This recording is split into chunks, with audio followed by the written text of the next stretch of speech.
তাওয়াক্কালতু ওয়া ইলাইহি উনীব।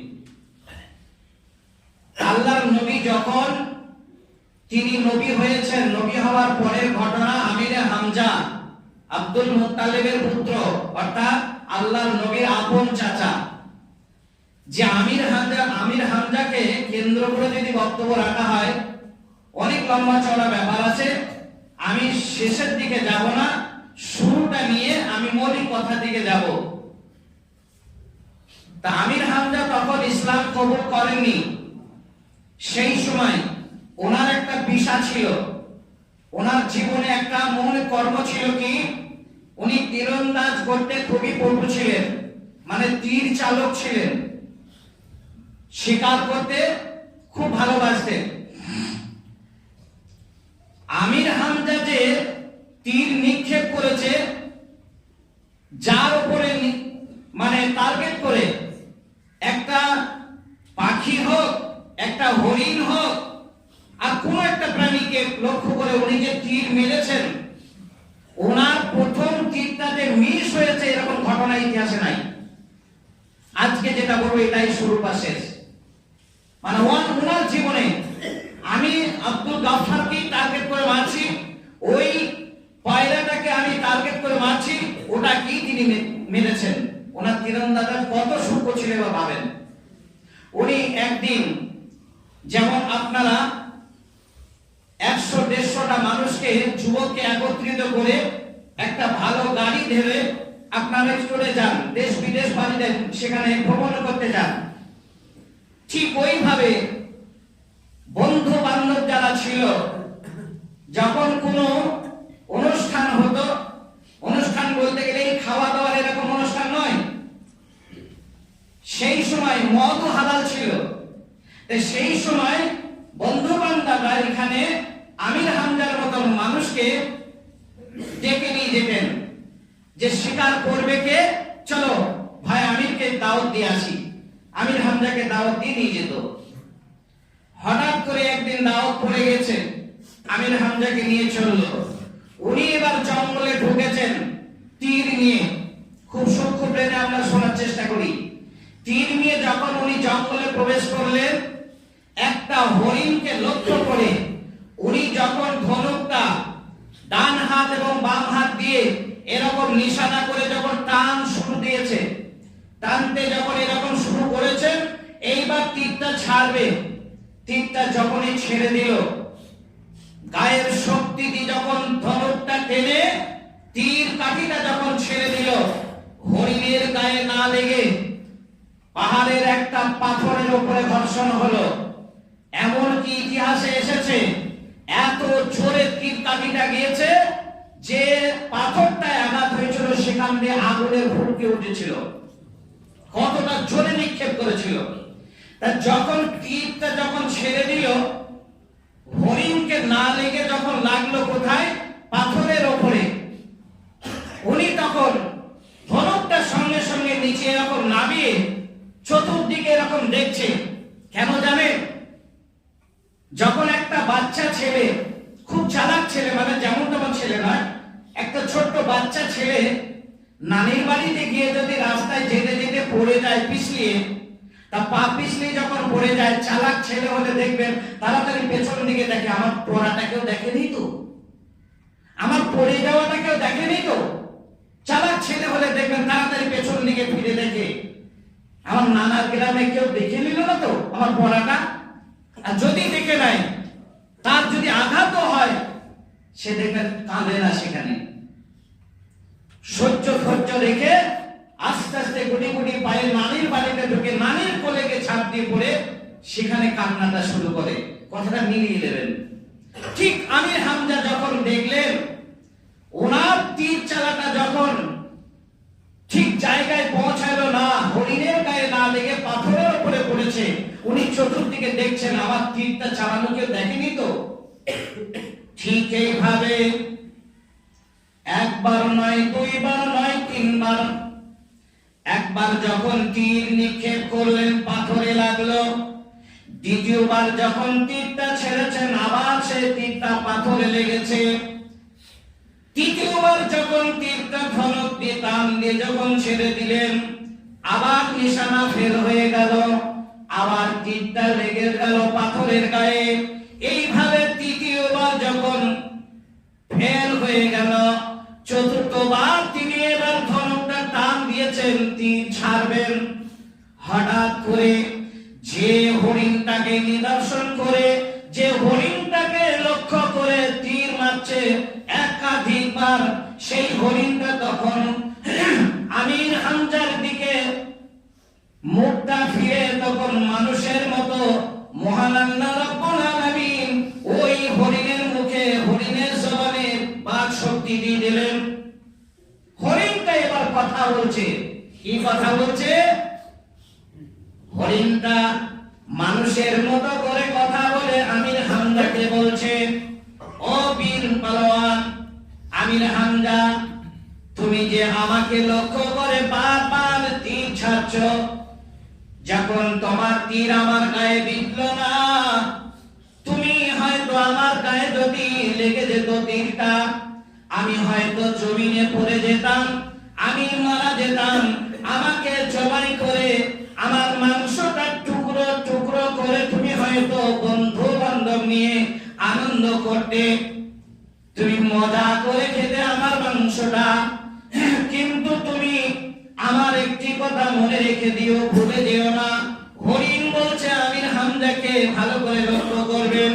বলল, আমার কথা হলো এই, তোমার যে ভাতিস পুত্র মানে হযরতে মুহাম্মদ রাসূলুল্লাহ সাল্লাল্লাহু আলাইহি ওয়াসাল্লাম এরকম একটা মানে ফুলের পাপড়ির মতন একটা মানুষকে, একটা যুবককে, অন্য কেউ নয়, তোমার বংশেরই একজন খুব হীনাকাঙ্ক্ষী মানুষ, এই মক্কার বুকে লেগার পদের মধ্যে নাম্বার 1 যে সে হচ্ছে আবু জাহেল।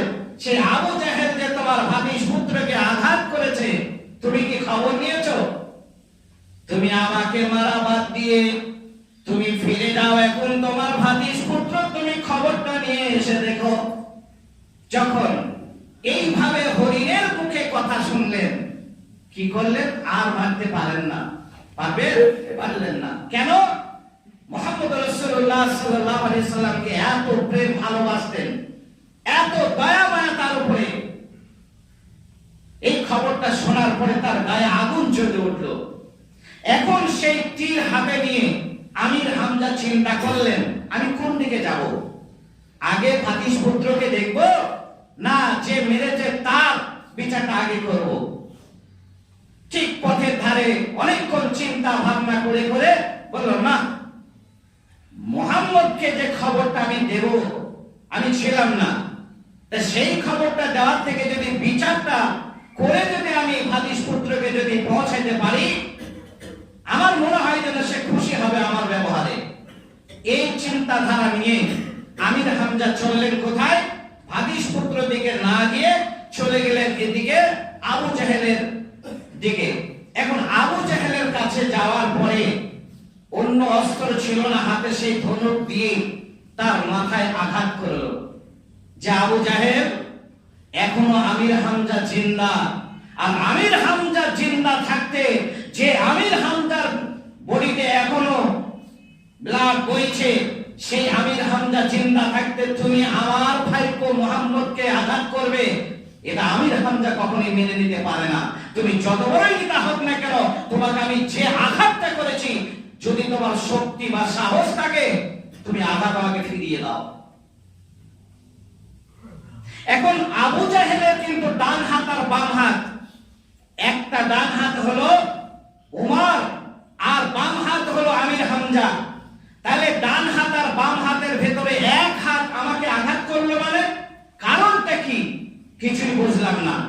আমির হামজা তখন ইসলাম কবুল করেনি, তাহলে আবু জাহেল ভাবলো আমির হামজা আমার দলের, তা আমি ওর ভাইপো মুহাম্মদকে মেনেছি, ও তো ওর দলের নয়, বংশের ছেলে হতে পারে, সবাই তো তার শত্রুতা করি আমরা, তাহলে আমাকে আমির হামজা মারলো কেন? ওই আঘাতটা ফেরানো তো দূরের কথা, উনি চিন্তা করে কোন কিনারা পাচ্ছে না। এই মারার পরে আবু জাহেলকে রক্তাক্ত করে এইবার গুটি গুটি পায়ে চললেন কোথায়? বিশ্ব নবী জনাবে মুহাম্মদ রাসূলুল্লাহ সাল্লাল্লাহু আলাইহি সাল্লামের দিকে চলে গেলেন।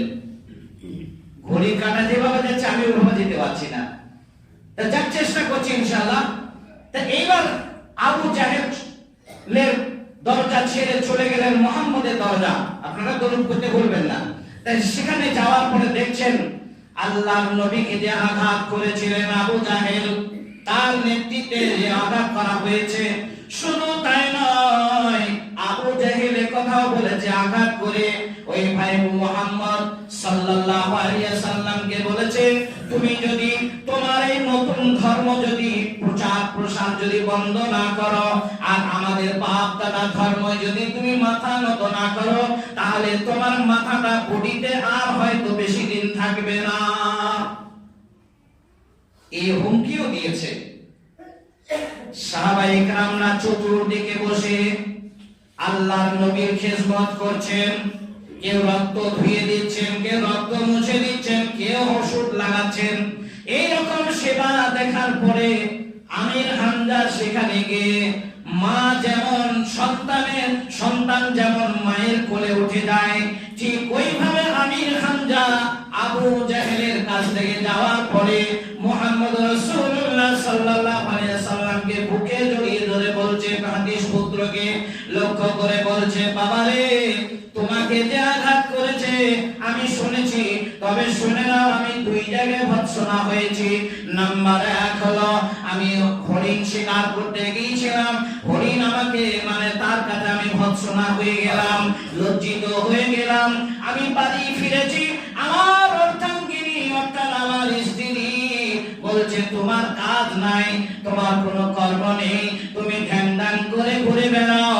তোমার ভাইপো মুহাম্মদকে যে রক্তাক্ত করেছে, আমার বাড়ি ফেরার আগে তুমি ভাইপোর খবরটা নিয়ে এসো। দেখেন, ইসলাম কবুল করেনি, তবু ব্যথা দেখেন, ভালোবাসা দেখেন। নিজের স্ত্রীর কাছে ভৎসনা হলেন, লজ্জিত হলেন। এবার ওখান থেকে যখন মুহাম্মদ সাল্লাল্লাহু আলাইহি ওয়াসাল্লামের দরজায় গিয়ে জড়িয়ে ধরে যখন তার কান্না তার ব্যথা মোছার জন্য মানসিকতা নিয়ে বুকে জড়িয়ে ধরে বলছে, বেটা মুহাম্মদ, তোমাকে যে আঘাত করেছে শুধু আমার স্ত্রী নয়, একটা জঙ্গলে একটা প্রাণী যাকে আমরা মেরে তার মাংস আনন্দ করে খাই, সেই হরিণ নামে ওই প্রাণীটা পর্যন্ত খবর জানে তোমাকে যে মেরেছে। সুতরাং আমি খবরটা শুনে আমি আর সুস্থ না থাকতে পেরে আমি তার প্রতিবাদ আমি করেছি। তুমি খুশি হবে আমার খবরটা শুনে। চাচাকে বললেন, চাচাজি কি এমন কাজ করেছেন যে আমাকে বলবেন আর আমি খুশি হয়ে যাব? তখন আল্লাহর নবী বললেন, বলার পরে ওই আমির হামজা তখন বললেন, বেটা মুহাম্মদ, তোমাকে যেভাবে রক্তাক্ত করেছে আমি আগে তো দেখিনি, তবে আমার মনে হয় তোমার রক্ত যতটা পরিমাণ জমিনে পড়েছে, আমি আমির হামজা আবু জাহেলকে রক্তাক্ত তার থেকে বেশি করে তোমার কাছে এসেছি। তুমি কি খুশি হবে না? আল্লাহর নবী জনাবে মুহাম্মদ রাসূলুল্লাহ সাল্লাল্লাহু আলাইহি ওয়াসাল্লাম বললেন, চাচাজি, আমি অতক্ষণ খুশি হতে পারলাম না। আবু জেহেলকে মেরে যদি টুকরো টুকরো করে দেওয়া হয়, তার মাংসকে যদি পিস পিস করে দেওয়া হয়, তবু আমি মুহাম্মদ খুশি হতে পারবো না। বেটা মুহাম্মদ, কি করলে তুমি খুশি হবে? তাড়াতাড়ি করে বলো, আমি আমির হামজা জিন্দা অবস্থায় সেটাই আমি চেষ্টা করব। তোমরা সঠিক বলছেন, আপনি চেষ্টা করবেন। আল্লাহর নবী তখন বললেন, চাচাজি, এর প্রতিবাদ ওই মেরে হবে না, পরিশোধ হবে না, তবে আপনি যদি আমার সাথে সুরে সুর মিলিয়ে যদি একবার কলমাটা পড়ে যদি ইসলামের ছায়া তলা যদি আপনি আসতে পারেন, তাহলে আমি অতটা খুশি হব। চাচাজি বললেন, আমি যখন ওয়াদা দিয়েছি, দেরি না করে মুহাম্মদ সাল্লাল্লাহু আলাইহি ওয়াসাল্লাম তুমি তাড়াতাড়ি আমাকে কবুল করিয়ে নাও। আশহাদু আল্লা ইলাহা ইল্লাল্লাহ, এটাকে শেষ অংশ যেটা, আশহাদু আল্লা ইলাহা ইল্লাল্লাহ ওয়াহদাহু লা শারীকা লাহু ওয়া আশহাদু আন্না মুহাম্মাদান আবদুহু ওয়া রাসূলুহু। ইসলাম কবুল করলেন। আলহামদুলিল্লাহ। ইসলাম কবুল করার পরে আল্লাহর নবীর সঙ্গে হাতে হাত দিয়ে যখন বায়াত করলেন, এই খবরটা চলে গেল কোথায়? পার্লামেন্টে চলে গেল, মক্কার মাটিতে, মানে নাবিয়া বলে যে জায়গাটা, সেই জায়গাটায় আবু জেহেলের কানে পৌঁছে গেল। এবার আবু জেহেল চিন্তায় পড়ে গেল, আমাকে রক্তাক্ত করেছে, আঘাত করেছে, আমি অতটা আঘাত পাইনি, অতটা চিন্তা করিনি। এখন যে খবরটা আমাকে দিলে, এই খবরটা শুনে আমি তো আঘাতে ফেটে গেলাম। এটাই আমার রক্তাক্ত, ওটা আমার রক্তাক্ত ছিল না, ওটা আমি আঘাত পাবিনি।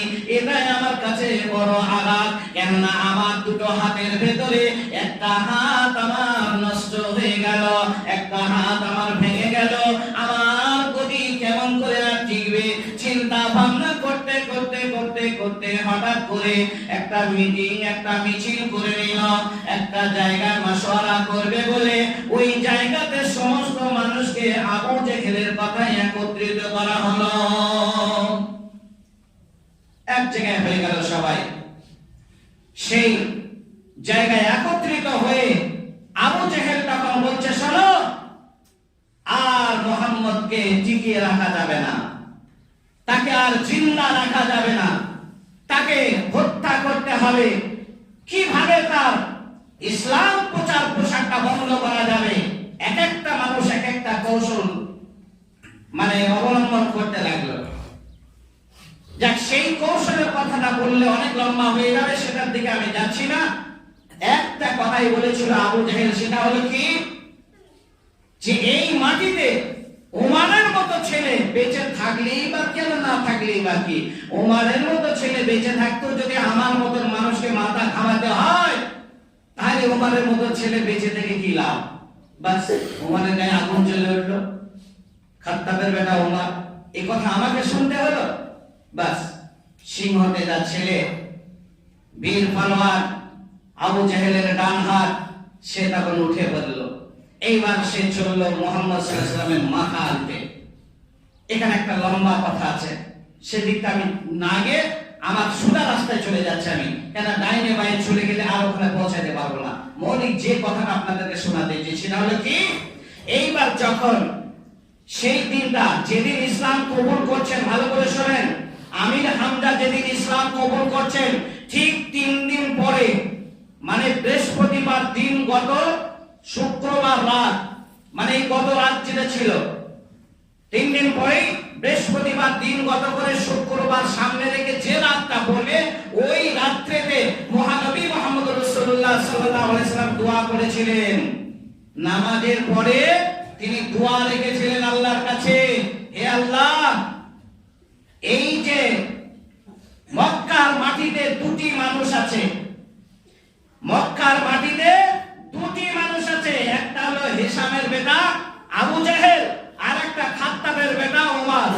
এই দুটি লোকের কারণে বহু মানুষ ইসলাম কবুল করতে চায়, কিন্তু তাদের ভয়ে হতে পারে না। আল্লাহ, এই দুটি মানুষের ভেতরে যে কোনো একজনকে আমার মিত্র বানিয়ে দাও, মানে আমার বন্ধু বানিয়ে দাও, আমার দলের মানুষ বানিয়ে দাও। এই দোয়াটা কবে করছেন? শুক্রবার রাত্রিতে। ওই রাত্রে দোয়া কবুল হয়, তা ওই রাত্রিতে তিনি দোয়া করছেন। এই দোয়ার ফলে এই ঘটনাগুলো ঘটছে। এইবার এখানে মুহাম্মদের মাথা আনতে গিয়ে সেখানে ইসলাম কবুল করে বাড়ি ফিরছে, আলহামদুলিল্লাহ। এইবার চলে গেল খবর কোথায়? আবার পার্লামেন্টে। প্রথম খবর দিয়েছে কার? আমির হামজা। এবার দ্বিতীয় খবর চলে গেল ওমরের। এই দুটি খবর যখন চলে যায়, তখন শিয়া সুন্নিদের ভেতরে একটা তুমুল যুদ্ধ হলো, একটা লড়াই তাদের লেগে গেল। এখানে কথাটা বলতে গেলে কত লম্বা হয়ে যাবে, যে এদের এই যুদ্ধের কথাটা যদি বলি, কিভাবে যুদ্ধটা সংগঠিত হয়েছিল সেটা তো বলার সময় নেই। তবে আমি সোজা রাস্তায় যাবো বলে চাচ্ছি।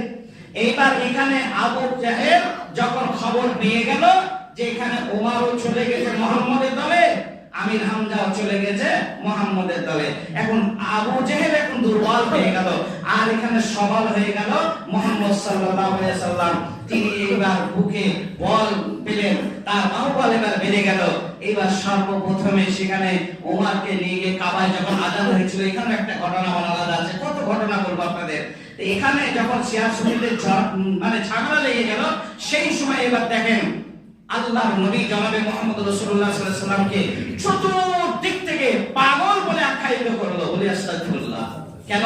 সত্য বলছিল। সত্য বললে তাকে পাগল বলবে না?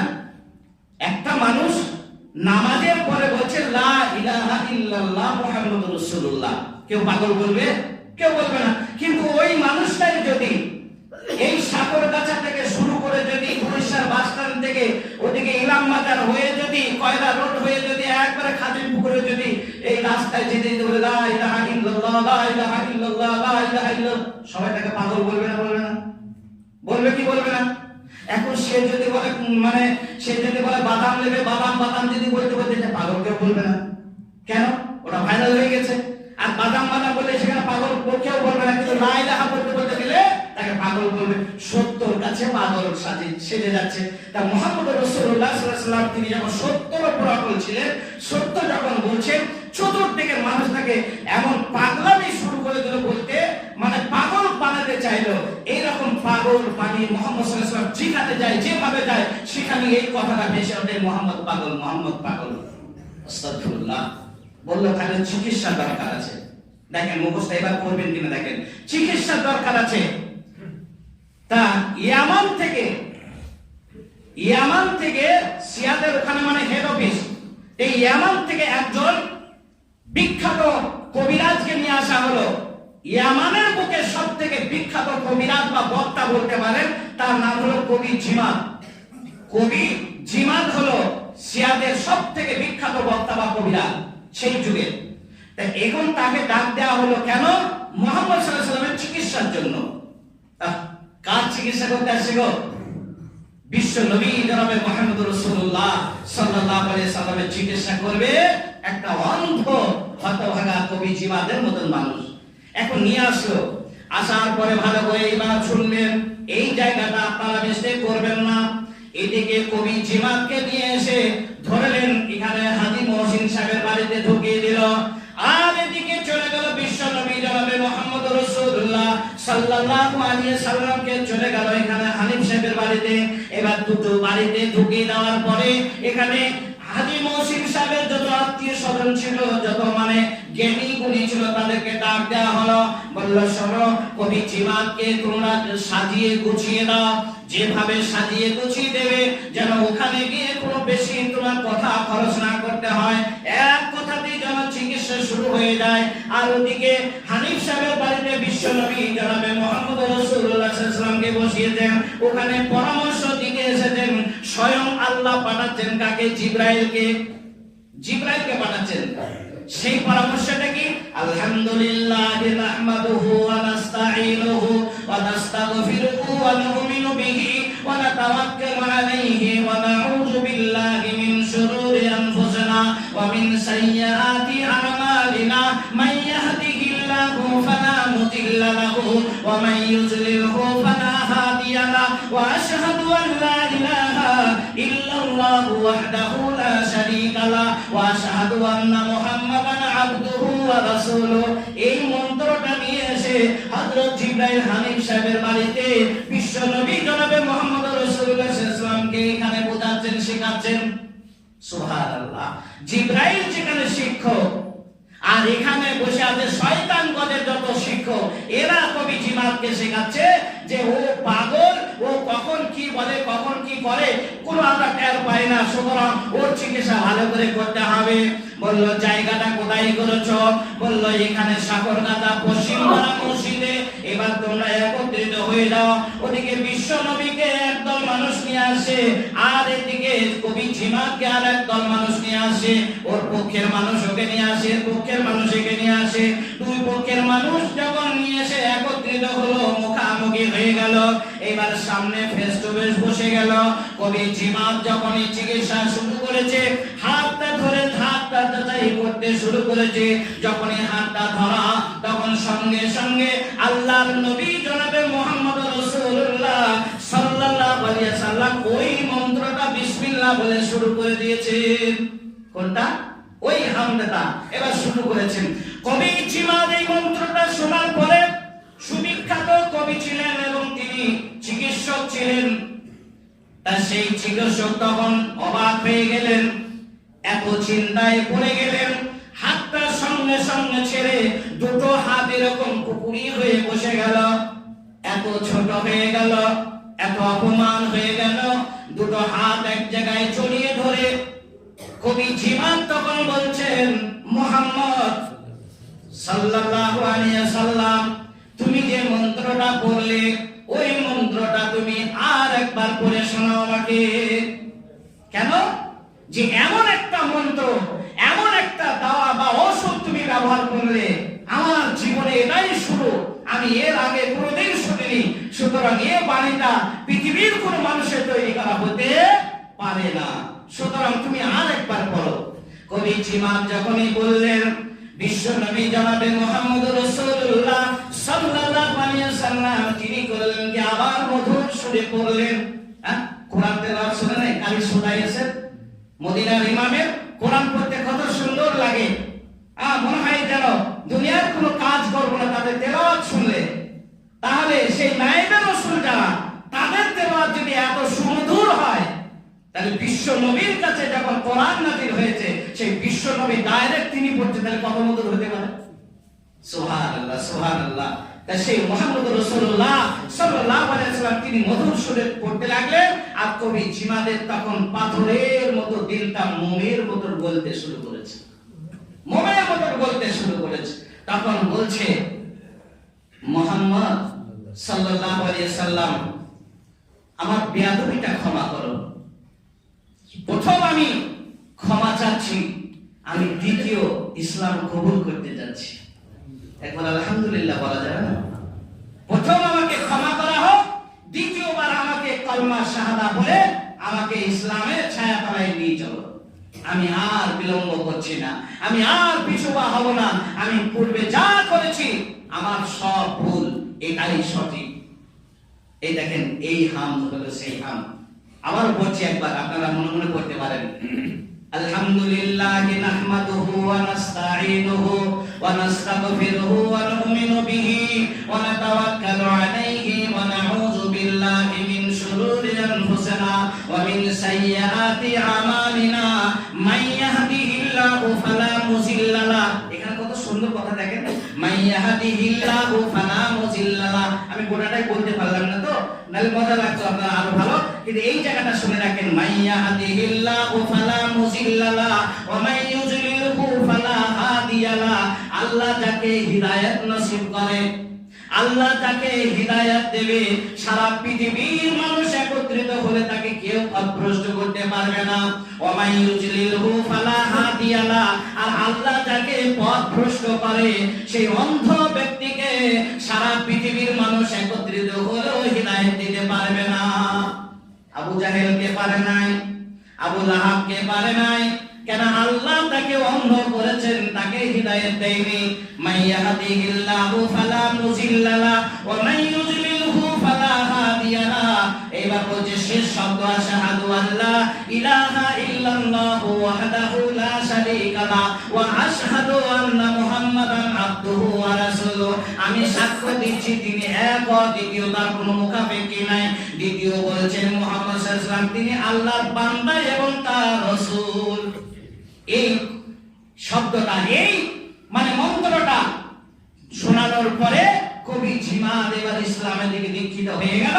এখন আবু জাহেল চিন্তা করছে, আবু জাহেলের যারা সঙ্গীর সাথে ছিল তারা তো চাতক পাখির নিচে আছে, কি জানি আমার তো মনে হচ্ছে সারা পৃথিবী জুড়ে এত বড় মানে কবিরাজ আর দ্বিতীয় কেউ নেই, সুতরাং এর চিকিৎসার বিনিময়ে ও আমাদের লাত উজ্জাকে সেজদা দেবে। আস্তাগফিরুল্লাহ। এদের মনে মানে এত বড় আশা ছিল, আর ওদিকে যারা ঈমান এনেছিল তারা চিন্তা করলো, আরে সারা পৃথিবীর মানুষ বা সারা পৃথিবীর শিক্ষককে একত্রিত করলেও জিবরাইলের উপরে কেউ যেতে পারবে না। তাহলে হযরতে জিবরাইল যিনি শিক্ষক হিসাবে কিছুক্ষণ আগে প্রশিক্ষণ দিয়ে গেলেন, সেই জিবরাইল কখনোই ফেল হতে পারে না। যাক, এখানে আর অধিকটা যাওয়া যাবে না, কেন এখান থেকে আপনাদের শেষ করতে যাচ্ছি। কেন এতটুকু শুনে রাখতে হবে যে এই হামদাটা সানি নজরুল এই। এবার ডাইনে বাইরে যেগুলো যাওয়ার কথা সেগুলো হয়তো জালসার কোনো প্রোগ্রাম হলে সেখানে হয়তো সম্ভব হয়, খুতবাতে হয় না। এখন আমি শেষ কথা যেটা চলে আসি সেটা হলো এই, আজকে থেকে সারা পশ্চিম বাংলায় একটা ছেলে মেয়েদের একটা মানে কি বলবো, সেই কিয়ামতের মাঠে যেমন ইয়া নাফসি এক শ্রেণীর মানুষের হবে কিনা